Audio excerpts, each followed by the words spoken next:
Hello everyone, आज हम करेंगे बहुभुज चैप्टर का फर्स्ट सम जिसकी क्रमांक संख्या है 90। और ये इसका पहला सम की स्टेटमेंट है, ए बी रेखा पर पंचभुज विशेष ढंग से बनाइए। तो इसमें हमें दिया गया है ए बी रेखा दी गई है और बनाना है पंचभुज, वो भी विशेष ढंग से। किसी भी पंचभुज, षटभुज, सप्तभुज, इन सभी को बनाने के लिए दो विधियां होती हैं, एक तो विशेष ढंग से, एक होती है साधारण ढंग से। पर अगर हमें मेंशन किया गया है विशेष ढंग से, या हमें कुछ भी यहाँ पर मेंशन नहीं किया गया, सिर्फ इतना लिखा है कि ए बी रेखा पर पंचभुज बनाओ, तो हमें हमेशा विशेष ढंग से ही बनाना है। इस बात का हमें बहुत अच्छे से ध्यान रखना है।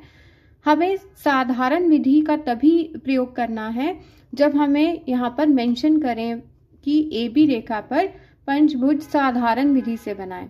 अगर कुछ भी मेंशन नहीं है या विशेष ढंग लिखा हुआ ही है तो हमें उसी विधि का प्रयोग करना है, उसी विधि से बनाना है। तो हमें अब बनाना शुरू करते हैं। सबसे पहले हमें दी गई है ए बी रेखा, आधार यहाँ पे दिया गया है, पंचभुज की एक भुजा दी गई है और उसका कोई नाप नहीं दिया गया, तो अपनी मर्जी से हम कितनी भी ले सकते हैं।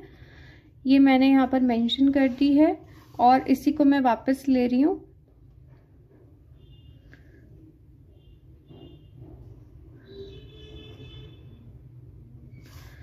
ए बी। अब सबसे पहले हम प्रकार की सहायता से आधी से ज्यादा प्रकार खोल के इसका समद्विभाग करेंगे।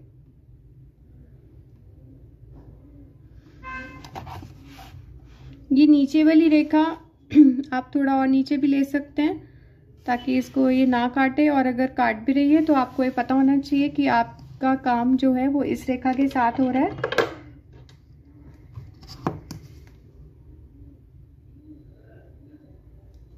मैं इस ये ब्लॉक के अंदर बना रही हूं तभी वो ऐसा हो रहा है। अभी मेरे को इसको ऊपर की तरफ ज्यादा मैं लंबा रेखा ये खींच लूंगी समद्विभाग वाली, और उसका रीजन है मैं अभी आपको बताती हूँ। यहाँ पहले हम इसको ओ बिंदु ले लेंगे और ओ बिंदु से हम प्रकार कितनी खोलेंगे, ए बी जितनी हम प्रकार खोल लेंगे और ओ बिंदु पर रख के यहाँ पर एक चाप लगाएंगे और इसका नाम मैं रख देती हूँ ओ डैश। अब बी बिंदु से ओ डैश को मिलाते हुए हम यहाँ पर एक दानेदार रेखा खींच लेंगे।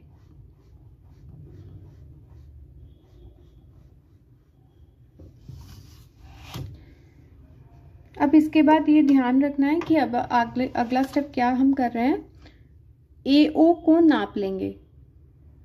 ए ओ को हमने नाप लिया और ओ डैश बिंदु से, ये जो हमारा ओ डैश बिंदु आया है यहाँ पे, इससे हम ए ओ जितना काट लेंगे। मतलब जो ये वाली भुजा है हमारी, ये इसके बराबर है ए ओ के,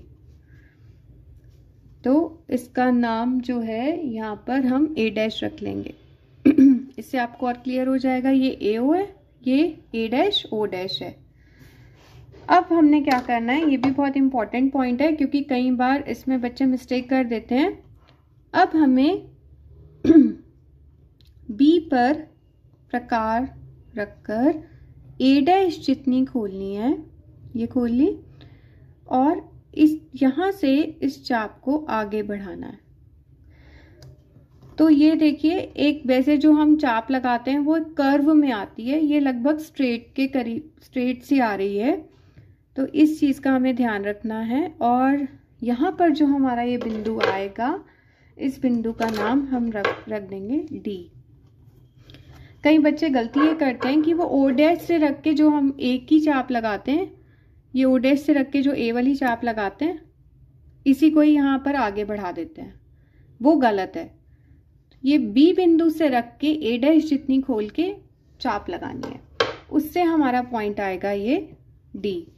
अब हम पंचभुज की सभी भुजाएं समान होती हैं, बराबर होती हैं, तो ए बी जितनी फिर से खोल लेंगे और ए पे रख के यहाँ पर एक चाप लगाएंगे और बी पर रख के इधर की तरफ एक चाप लगाएंगे और ऐसे ही डी बिंदु से, ये ध्यान देना है कि मैं किसकी बात कर रही हूँ, यहाँ पर डी बिंदु की बात कर रही हूँ। तो मैंने इसको अपोजिट रख लिया है। हमारा जो डी बिंदु आया है, ये देखिए, ये डी बिंदु यहाँ आया है। अब यहाँ पर रख के नहीं चाप लगानी है, ये हमारा ए डैश बिंदु है, इसका भी ध्यान रखना है। डी बिंदु जो समद्विभाग वाली इस पे भुजा पे आया है, यहाँ से रख के इधर चाप लगानी है और यहीं से रख के हमने इधर चाप लगानी है। तो वो चाप हमारी थोड़ी सी छोटी रह गई है, इसको हम आगे बढ़ा लेंगे। तो ये अब कुछ नहीं, हमारे पास 5 बिंदु आ गए हैं पंचभुज के, 1 2 3 4 और ये 5। अब हमें इनको आपस में मिलाना है पंचभुज बनाने के लिए, और मैं सीधा डार्क मिलाऊंगी क्योंकि ये हमारी आंसर लाइंस हैं।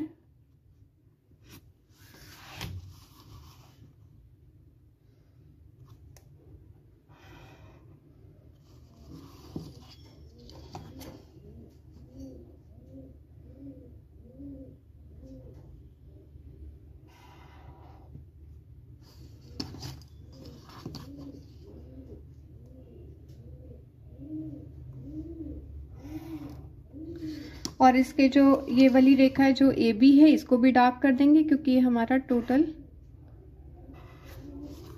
ए बी सी डी ई, इसलिए मैंने इसको डी नाम दिया था क्योंकि ये हमारा यहाँ पर ए बी सी डी ई। तो ये हमारा बन गया ए बी सी डी ई पंचभुज, जो हमने ए बी रेखा पर विशेष विधि से बनाया है। Thank you.